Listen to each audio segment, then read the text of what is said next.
All right, so welcome. We are here in breakout room number 2, and we are going to go ahead and get our conversation started.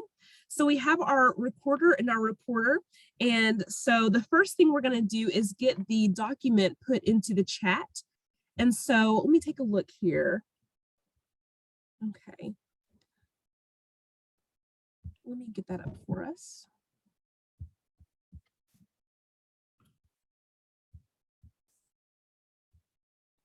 Okay, so you will see that pop into the chat here. Oh, it just got it there. Thank you so much, Christy, for doing that. So yeah, so if everyone would just take a moment and click on the document, that will allow us all to kind of have that shared document to go from. I will also share my screen so that we can see that together.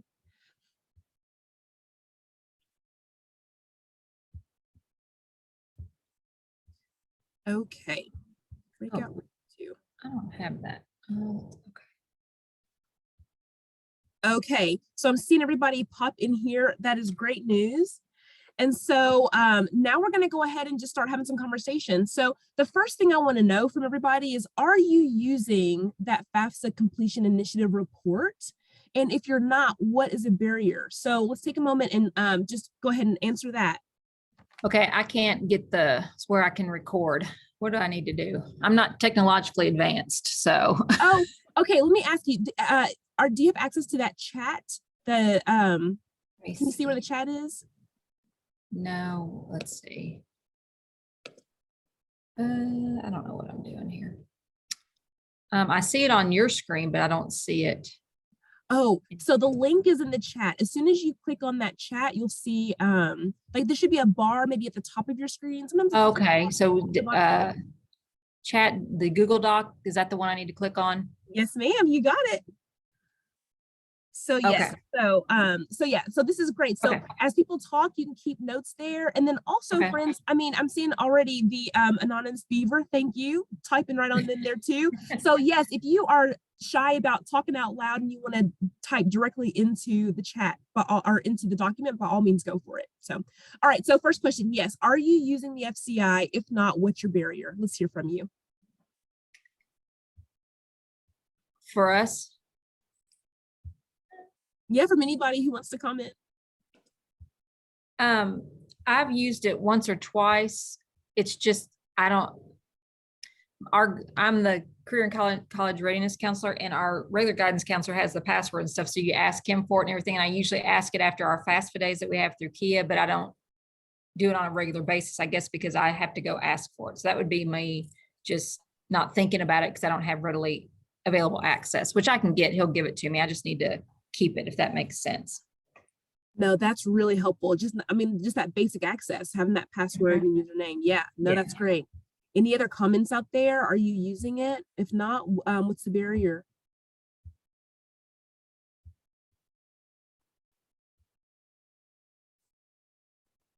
Someone put up here the indirectly through discussion with GCs. So, so it sounds like they're using it, but it's indirectly. So can you explain to us, whoever typed that in there, what that means?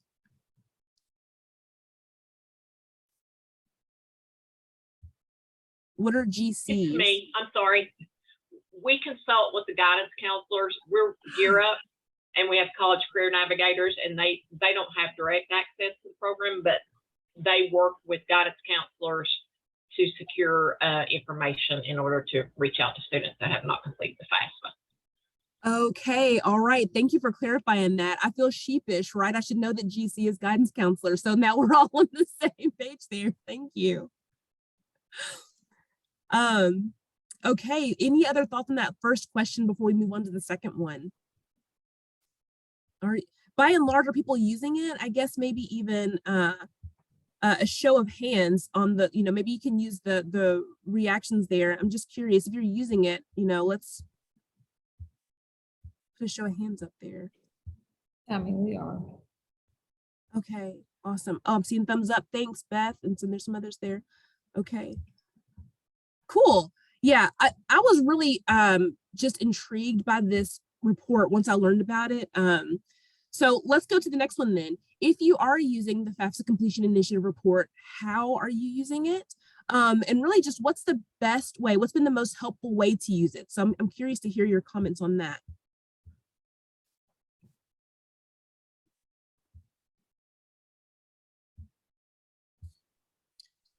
In our group, I'll use it to check to see who has completed it, or if they say they've completed it, but they're not getting the stuff, then I'll get the report and say, well, on the FAFSA report, it says it's incomplete. So let's see what you're doing wrong or what we need to do. That's awesome, because yeah, a lot of times they think they've done it, but if they haven't gotten those signatures on there, it's not done. So in their minds, they've checked it off, but yeah, they still have to get that taken care of. That's really good. Any other comments on that? I agree with Dee. I used it for that reason. Mostly our kids would think that they were complete and tell me that they've done it. And then you would look at that list and they had no idea that they didn't finish it. So it was really, really good for that.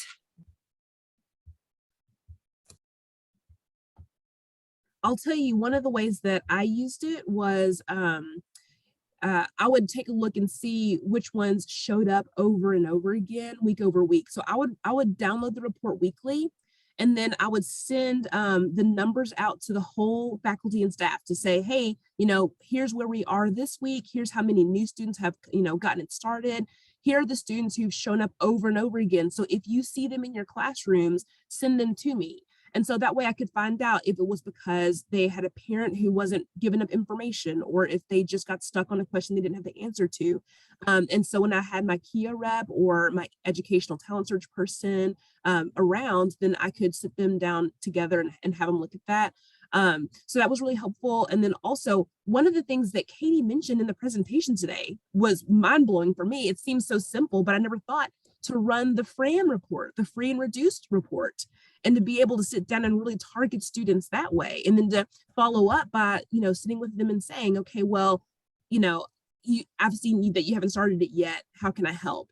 So that's, hopefully something that was a good takeaway for a lot of folks. So I'm seeing some other folks typing in here, so that's great. So awesome. Okay, cool. So any other thoughts about how you're using it? I think this is really hopefully providing some value. How are you using that tool?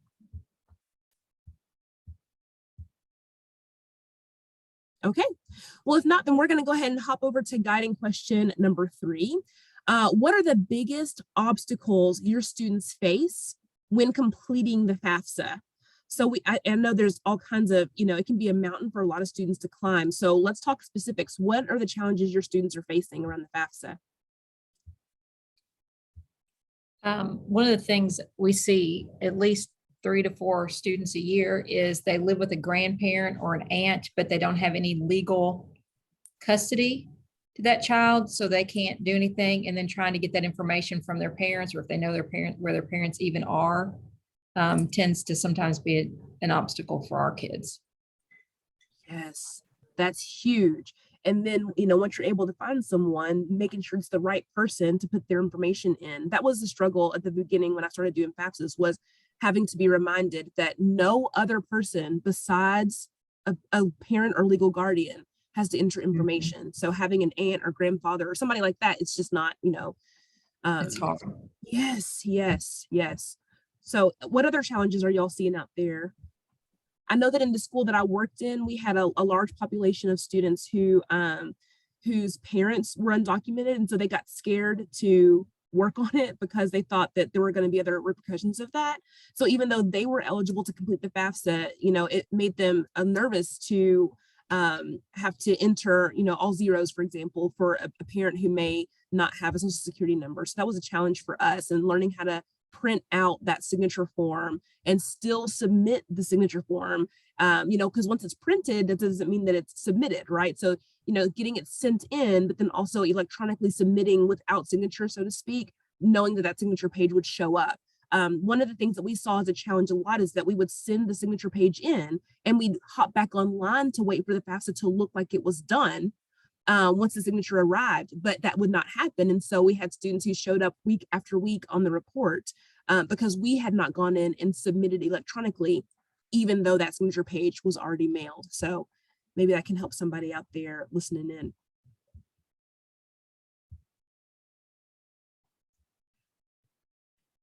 So forgive me, folks. I am forgetting how to see how much time we have left. Mitzi, Christy, can you all see how much time we have left?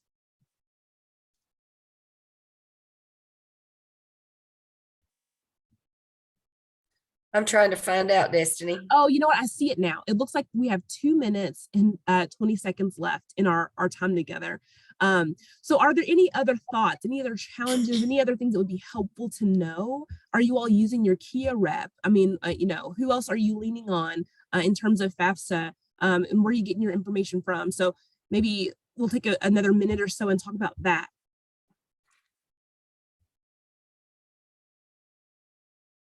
I know in my area, we don't have Gear Up programs, but I know that Gear Up is a big deal in a lot of areas. So I'm wondering if you all are using your Gear Up people, or, you know, who else is just a good resource for you. Our trio or our ETS people were a great resource for us, and our college admissions counselors. Yes, They would we come in. have several come. We have Council University, Lindsay Wilson, ECTC, our KIA person. So when we do FAFSA, we usually have anywhere from 3 to 5 people there. And that really does help, because if one isn't sure, someone else may have had that situation, and they can, it's really important to use our resources if they're available. That's huge. I mean, having multiple people on site at once, and you can really knock out a lot of FAFSAs. That's great.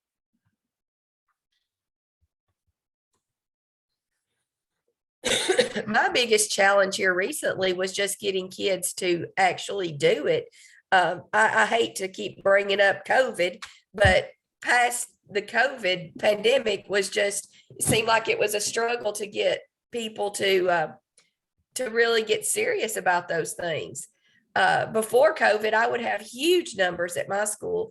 And then the last couple of years, it was just really a struggle to get them to do it. Did anybody else I know that's a little off topic, but did anybody else have any trouble like that? And do you have any suggestions on, you know, what to do to make it better?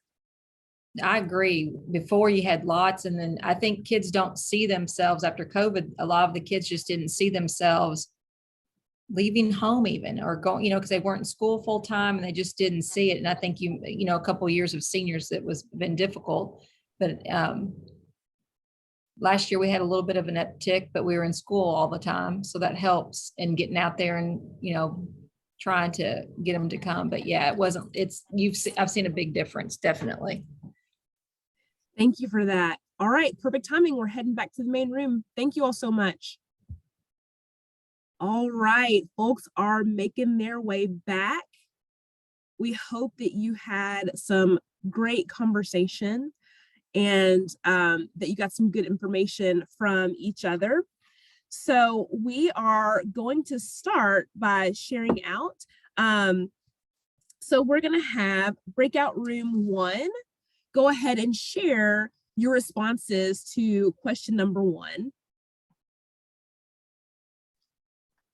I can go ahead and share, because we were actually still chatting as we were all brought back.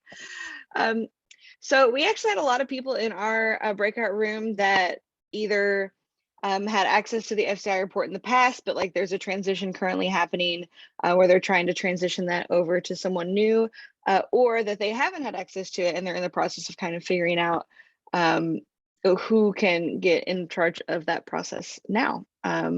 So the barrier was mostly just, you know, trying to figure out who had it or how to currently get it. All right. Yeah. You know, that just having that simple access is a huge part of it, because once you have access, then you can really put some of the other best practices into place. And so I think that is good feedback, just figuring out who can help you get in the first place. And so I know Katie mentioned Roxanne Lewis, so hopefully that'll be a great resource once the webinar is over, to send her an email and to get that access straightened out, figure out who the point of contact is, and you know, rock and roll with it. Thank you, breakout room 1. Breakout room 2, will you share with us your responses for question number 2? Yes, we said as a checklist, we use it as a checklist to meet and help students who have not completed it. Also to check to see who students who think they've completed it, but they haven't finished it, just to make sure it's completed on the FAFSA site, and download it weekly and let the staff know who they need to let the students know so they can go to the guidance counselor so they could get it completed who hadn't done it yet. So being able to utilize the whole school to say, hey, everybody, here are the students who still need to get that done. When you see them, send them our way. And then just being able to check in and see, all right, well, maybe a student thought that they completed it, but really they haven't, hit submit officially. And so I think that's awesome because, you might run into a student multiple times and say, hey, is that FAFSA done? And they're telling you yes all day long, but then you can see on the report that it in fact is not. So yeah, thank you, Breakout Room 2. All right, Breakout Room 3, what did you all have to say about question number 3? Okay, Breakout Room 3, that's me. We found that there were several barriers or obstacles that our students face and that counselors face even by getting the FAFSAs, completed at their school. We found that language could be one, getting information verified, that some parents don't think that their students should go to college or think that they're college material, so they don't find the importance in coming in and filling it out. Let's see. If their parents are migrant workers, you may have an issue there. Parents don't understand why they're having to share their tax information. You get a lot of kickback with that. Why am I having to share my personal information for my student to go? Other than that, that was about, the only barriers that we found. However, we do have one question. We have a CTE or a counselor that's at one of the schools. It's like a CTE school. But she doesn't have access because she has 3, or more high schools coming in to her school. Is there any way that she can get the reports for those schools? How would that work? And we were hoping that maybe the KAA representative could explain that a little bit. Yeah, Katie, what are your thoughts on that? I would say that's a Roxanne Lewis question for sure. It may be that there's not going to be an individual access in that case, and you have to coordinate with the 3 different schools. It may be that she can get special access, but my guess is it's going to be a coordination attempt. But I would definitely talk to Roxanne Lewis about that. Okay, thank you so much.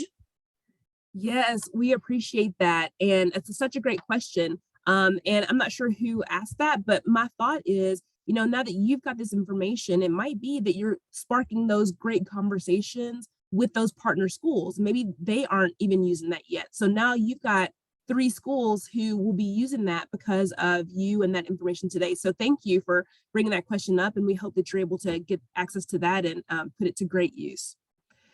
All right, so you guys, this was great conversation. We really hope that you were able to get some good information from your colleagues and have some new tools in your toolkit there that you can use when you're trying to work on getting FAFSAs done. The FAFSA is such an important part of college access, and just getting it done doesn't, a lot of students have that fear, right? Well, if I get the FAFSA done, it means I have to go to college and I'm not sure yet. And, it's just one of those things that it provides the option. And I would tell my students all the time, getting it done while there's a lot of help in the school building feels a lot better than changing your mind about it in the summertime where there seems to be less help readily accessible. And so if you can really just encourage them to go ahead and get that done, it makes the process so much more smooth. I hope that you are using your KAA representatives. They've got so much information, your TRIO folks, your Gear Up folks. There are tons of college access and FAFSA professionals in the area, in your areas. So hopefully you're getting the help that you need. And also KAA will train you. So I wanted you to know that. So they offer a session where they can come in and teach you how to do the FAFSA. So if you're nervous about learning that on your own, KAA can certainly help with that. Okay, so as we near the end of our time together today, I just want to make sure that you have the information you need to stay connected to the Kentucky Advising Academy. And so our October webinar is going to be on October 13th. It'll be here in no time. It'll be at the same time as the one today. For that webinar, we've partnered with Gear Up, and we're very excited to bring you information about scholarships. And so the link, you can access that through the QR code here. The link has also been dropped into the chat. And so you can check the chat and register for that webinar. And then coming soon, if not already, again, yesterday was our kickoff to our professional learning series, and it just was such an exciting day. And so if that wasn't in your area, then these are the dates for the areas coming up soon. So hopefully you'll get a chance to be a part of that. You can click on the link in the chat to register for an event near you. So hopefully you'll be able to do that. I just want to make sure that you know it's the first of a multi-meeting series.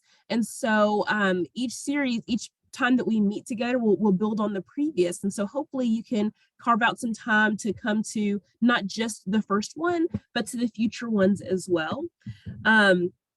So you're encouraged to bring your colleagues, right? So if you are working on post-secondary access in your school, but you have a team of 3 or 4 people who would help, it would be helpful that you all take a pause and gather together and spend some time working on this together. We encourage you to bring all those folks, okay? So it'll be a great day of learning and interaction.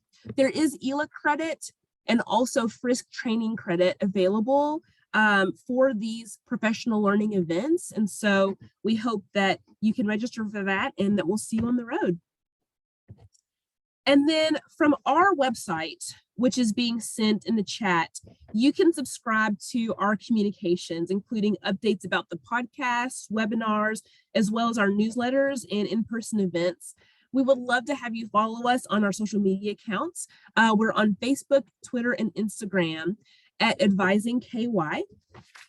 And you can check out our YouTube channel, which is where we put all of these webinars. So any previous webinar that you'd like to catch up on or forward to other folks, by all means, hop on YouTube, search for Kentucky Advising Academy, and our information will pop up there. The best compliment you can give us is to pass our information along. So we hope that you found today useful and that you found some other resources that can help you. All right, as for your ELA credit, the QR code is there on the screen. There's also a bit.ly link if you prefer to use that, and it's being put into the chat. So you'll be able to have access to your ELA by completing that form. We will send your ELA information, also any relevant resources that we've got access to in addition to the presentation. So you'll have the slide deck, PDF version of that available in your inbox. So anybody who's registered for the event will get that. And then the ELA credit will come specifically to those who complete the form. So we're so thankful again that you were able to join us today. Appreciate your time and attention. So deeply thankful for the work you do with Kentucky students, because every single bit of your effort makes a big impact in their lives. So thanks for coming, and we hope to see you next time. Have a great day, everybody.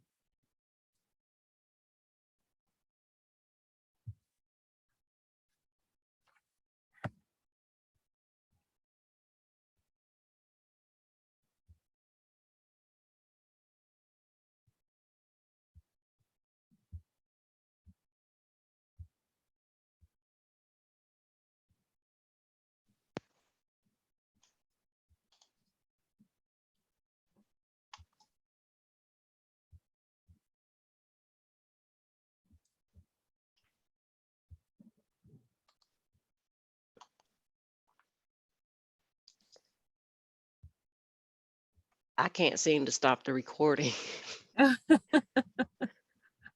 We'll have the mix master Brett take care of this last little bit here. We have several who are still here, so I'm going to just start one by one, taking care of that too. Hey, Destiny, you're recording as well, so you need to stop it. That's what the problem is.